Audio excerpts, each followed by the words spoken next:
We but mirror the world. All the tendencies present in the outer world are to be found within us. If we change ourselves, the tendencies in the world will also change. This paraphrased quote from Mahatma Gandhi is the basis of the program you are about to hear. I'm Dedelian, and this is Shining Stars, a program dedicated to searching out and bringing attention to individuals and organizations that are fostering positive change within our community and within our world.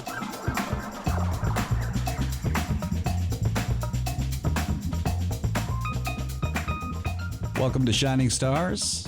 My name is Dedelian. Today I have the pleasure of speaking with Claire Redmer. She is the Development Director for Small Talk Children's Advocacy Center. It is an organization committed to supporting children who have experienced sexual abuse. Hi, Claire. Welcome to Shining Stars, and I want to thank you for coming in to talk with me a little bit about the organization. Thanks so much for having me. I appreciate it. In just a moment, we're going to dive a little bit into the details of Small Talk, but first, I would love for you to tell folks a little bit about yourself, what you do for Small Talk, and of course, how you became involved. Sure, yeah. So I got my undergrad degree in psychology. Also did a lot of schooling in the arts and was very into the artistic aspect as well. Ended up going into marketing, like a lot of people do with that background. I worked in marketing as a marketing director for over 10 years, took some time to raise my young kids, and I always said when my youngest goes to kindergarten, I'm going to go back to work full time. So when she did, I started looking. My family was living in Lansing at the time, and this opportunity popped up at Small Talk, and I always knew that I wanted to work for a nonprofit eventually, and it just felt like the right thing at the right time. I had never heard of children's advocacy centers through all of my schooling, which I have found is a very common thread among everyone I talk to in this role. So I'm really glad that I'm able to be here and spread the word about what we do and let the community know that we're available. And exactly what you said there was my thought process when I found out about Small Talk. I had not known that this existed or was a part of our community. Can you tell me a little bit about the mission and kind of how Small Talk came to be? Yeah, absolutely. So we were founded actually by a Ingham County prosecutor back in 2011. So she was prosecuting cases of crimes against children. And we do cover sexual abuse, physical abuse, witness to homicide, and neglect cases as well. So we do forensic interviews for all of those. So basically, she had a family who needed some extra help. I think as all families do, as they're going through this process, it can be very confusing, very difficult, very challenging and trying emotionally and otherwise. Cases can last years going through the justice system. And so she founded Small Talk because she saw a community need for it. The first CACs kind of started popping up around the 1980s around the country in response to children, being interviewed in the backs of police cars or at the police station. CACs were really kind of founded to be a child-friendly environment for kids who are going through this investigative process. And then aside from just being kind of a soft interview room, they also then became a place where we have family advocacy. We offer free counseling to these children. So it's really a hub for all of our partners in law enforcement and child protective services, the prosecutor's office, to really come together and be able to coordinate these cases on a more effective level, to be able to give these families more of a supported experience, which really does a better job to prosecute cases, to further the healing of the children that we serve, and just help families through a really difficult time. Yeah, as an adult, I would see this as a difficult conversation thing to go through. I can only imagine what that would be like as a child. What's kind of the process, the steps that are taken is as a child first comes in? Sure. So we are basically every case that we take is a referral from law enforcement. Mm-hmm. So a case has to be filed as a police report. Mm-hmm. And once that happens, then the office will contact us, schedule with the family and that law enforcement. We work with everybody in Ingham and Eaton counties. So any law enforcement agency in those 2 counties, we serve that area. There are other CACs in Michigan that serve other counties as well. And once we get that referral, then we schedule the interview. The family comes in, and we have typically about an hour-long interview process. There's an observation room where the law enforcement officers and then our professionals will sit and watch the recorded interview. And then there's a separate interview room where the forensic interviewer, who's a criminal justice specialist, they're specially trained to work with children in these cases, developmentally appropriate questions, the kind of tone of neutrality, being able to really kind of get to the bottom of and ascertain, what happened.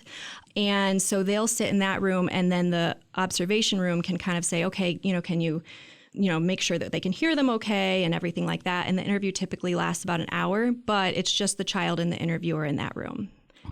Okay. That makes a lot of sense. So what if somebody listening wanted to find assistance from Small Talk? What would they do? What's their first step? So they can go to our website. We have a frequently asked questions section that would answer a lot of questions. But if they're wanting to schedule an interview or they think that something has happened to a child that they know, definitely call a law enforcement agency in the county or jurisdiction where the crime happened and file a report with them. Okay. And then ask to be connected with Small Talk or the CAC that serves that county. Okay, and you keep saying CAC, that means... Children's Advocacy Center. And from my understanding, there's more than one here in the state of Michigan. Small Talk is just one of many. And you're a part of the Children's Advocacy Centers of Michigan, is that correct? That is correct. Yep, that is our state governing board. There are about 40 Children's Advocacy Centers in Michigan, and we all work together to make sure that the state's covered. And we meet every July in Detroit to get together and talk about how we can do an even better job for the kids we're serving. There's also a national governing board as well, so we're all really well connected and working on this issue together. Very good. The website has a lot of educational resources. I found some of the facts on there that I just had no idea. 10% of children will be sexually abused before their 18th birthday. 91% of the victims know their abuser. 1 in 7 youth internet users have received unwanted sexual solicitations. That's a lot of mind-blowing stuff. In addition, though, you've got some great information about prevention education, and you list out 5 steps. And then, from what I understand, that's connected to a group called Darkness to Light. Is that right? Yes, that's correct. Can you tell me a little bit about what Darkness to Light is? Yeah, so Darkness to Light is a program for it's to educate adults in child abuse prevention, because ultimately we see it as the adult's job to keep the children safe.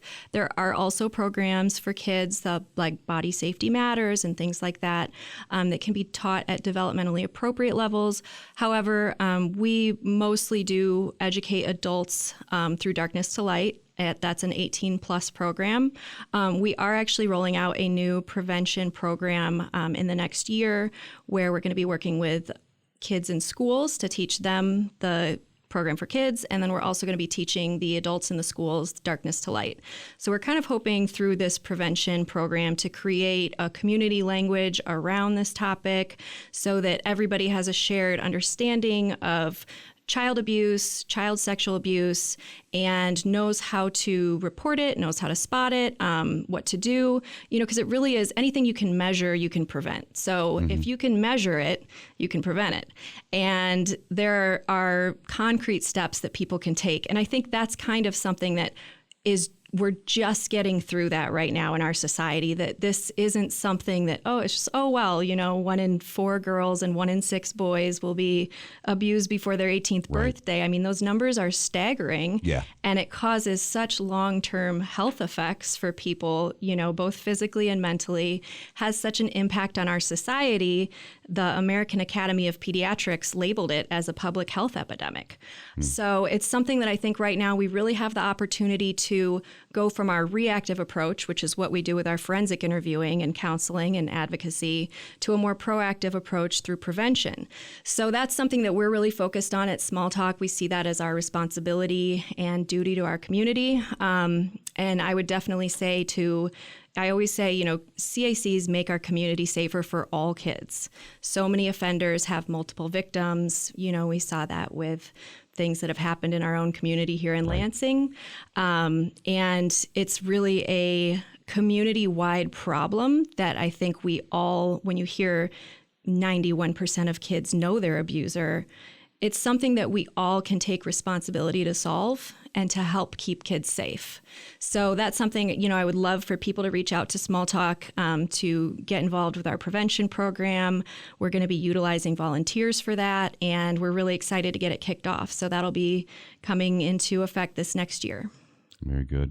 And the word staggering, I think, just keeps resounding in my head. I'm like, yes, it is a lot of the information that you've shared, as well as a lot of what I read on the website. And I do want to mention the website real quick.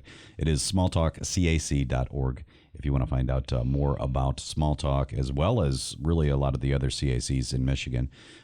You do a very good job about showing your different partner agencies, the different organizations that are out there. Can you talk a little bit more about your partner agencies? Yeah, definitely. I'd love to. We're so thankful to our MDT partners. We couldn't do what we do without them. It's really a coordinated effort. Law enforcement is always the first to respond to these cases, and the first responders then bringing us the case.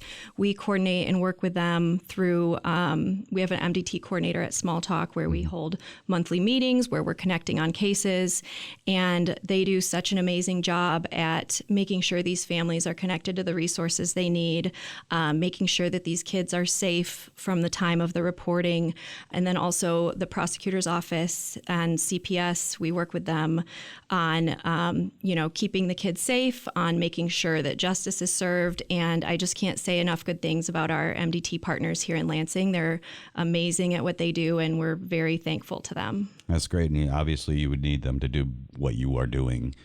A lot of the great work that you're doing, of course, a lot of the times an organization like yours needs assistance, and sometimes that means volunteers. If somebody was listening, would they be able to get involved in any way?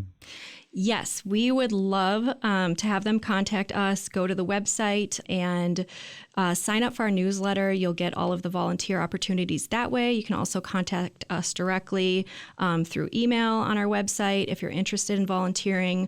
We're definitely going to be looking for help with volunteers for our new prevention program. So that's something that if people are interested in getting involved in that area, we're going to have people helping us with that. So that's great. We also have an auction every year where we use volunteers to solicit auction items and sponsorships. If anybody has their own business or, wants to sponsor the auction, we're always looking for help in that way. That's kind of our main mode of fundraising every year since we are a nonprofit. We also have volunteer days sometimes where we're just getting help with general tasks around the office as well. So even though our work is very confidential in nature, we do have volunteer opportunities. Is there other different events that you do throughout the year at all? So we're really active in April because that's Child Abuse Prevention Month. We always have something going on. If people are interested in getting to know more about that, follow our Facebook page, our Instagram, Small Talk CAC. And we typically do fundraisers, we do events, we do pinwheel plannings. Pinwheels are the symbol of child abuse prevention across the nation to symbolize kind of that hope and joy of childhood. So we do those every year to raise awareness for Child Abuse Prevention Month.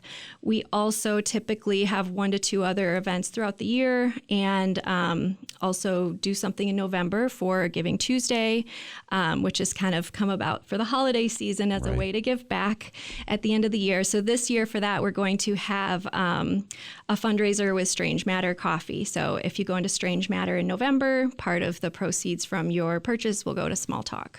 Great. So the annual auction is the reason I ended up getting to know a little bit more about Small Talk. Can you tell me about it? It's coming up September 13th. Am I correct? Yes. Yeah. Friday, September 13th. It's going to be at Graywall Hall in downtown Lansing, 5:30 to 8:30 p.m. We are super excited. It's always every year just a celebration of hope and healing. We bring our community together. All of our donors, community members who have been involved with us in so many different ways, and our MDT partners. We have this year, we're going to have Saddleback Barbecue is doing dinner. Yum. Yes, so yummy. And then also the tickets come with 2 drink tickets as well. We have live music, a speaker who is a former client of Small Talk for the first time. We're really excited. It's our 11th annual auction, and this is the first auction where we've had somebody who's actually been through Small Talk who really wants to be an advocate for children's advocacy centers. Wonderful. And their experience. So we're really excited to hear from them. And we also have some amazing auction items. So we have everything from Brooke Gregson, a fine jewelry piece from her. She designs in Los Angeles and London. So she sent us a necklace for the auction. We have MSUFCU club tickets to go to Spartan Stadium and be in the club for a game. We have Grand Hotel stay and just all kinds of really amazing things that you can't find anywhere else that we have at our auction. So we, would love for people to come out and just have a good time with us. It's a party, it's a celebration for a good cause, and, join our community and help us do this work. Now, is this done as more of a silent auction, or is it more like the classic auction? So we have both. So we do Okay. have a silent auction. We have lots of baskets for the silent auction portion of the event. And then we also have a live auction with usually about 10 to 15 live items. Our auctioneer, Bob Howe, is amazing. He's been doing this forever in Lansing. I'm sure many people know him. He's doing our live auction this year, and he's wonderful. And then also Epic Auctions and Estate Sales is doing our silent auction portion of the event as well, and is going to be doing all of those auctions for us this year, which we're so excited about. Brad Stoker is great at what he does. And our titling sponsors this year are great supporters of ours as well. Of course, the event is at Graywall Hall. So Graywall Law is one of our titling sponsors this year, as well as Jackson. So we're really excited Jackson to be. National Life? Yes. Yes, okay. Yep. And so we're really excited to be working with them, again, to put on this event for everybody this year. And we have many other really amazing supporters and sponsors that are going to be involved this year as well.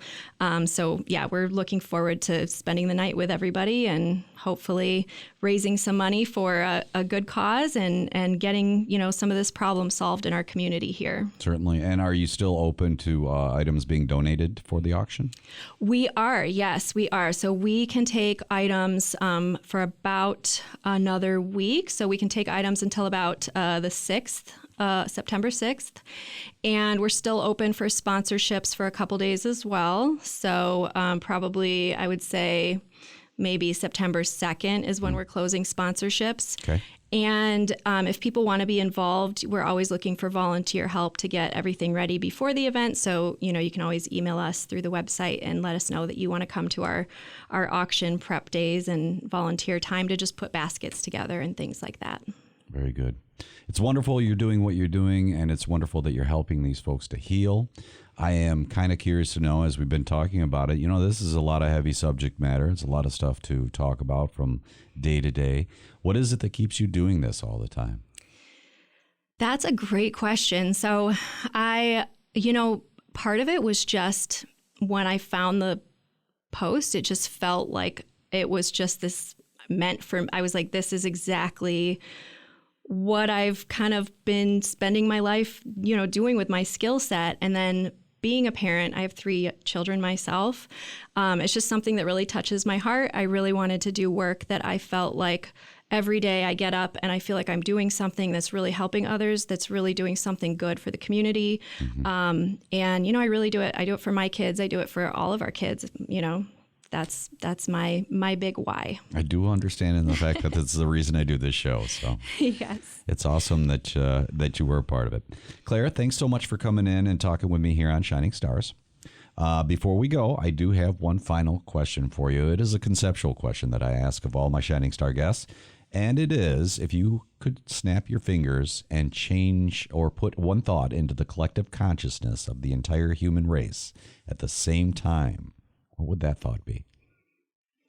That's a great question. Before I answer, I do want to shout out as well that honestly, I feel like I have the most fun job at our organization, but our interviewers, our counselors, our director, our advocates, are amazing at what they do, and they really do this work in ways that really impress me every day with their resilience and their big hearts. So they're really the ones doing the difficult work, and I always want to let people know that they should be getting all of that praise. You wanted to get that thought out there before you get to the other thought. That thought out because I want them to know that for certain. And that then you appreciate them, yes. And then if I could give one to everybody in the world, I would say, all right, be kind to each other. Be kind to each other. Mm-hmm. I think that is probably a well-put statement and something I think we all could do. Claire, once again, thanks for coming in. Thanks so much for having me. I appreciate it. Remember, we can all contribute something good to this world. No matter how big or how small, a simple smile or a friendly gesture is all it takes to expand positivity 1 inch further. Thanks so much for listening to Shining Stars and, of course, sharing your time with me today. I'm Dedalian, and you can listen to this episode of Shining Stars on demand, along with other LCC Connect programs at lccconnect.org.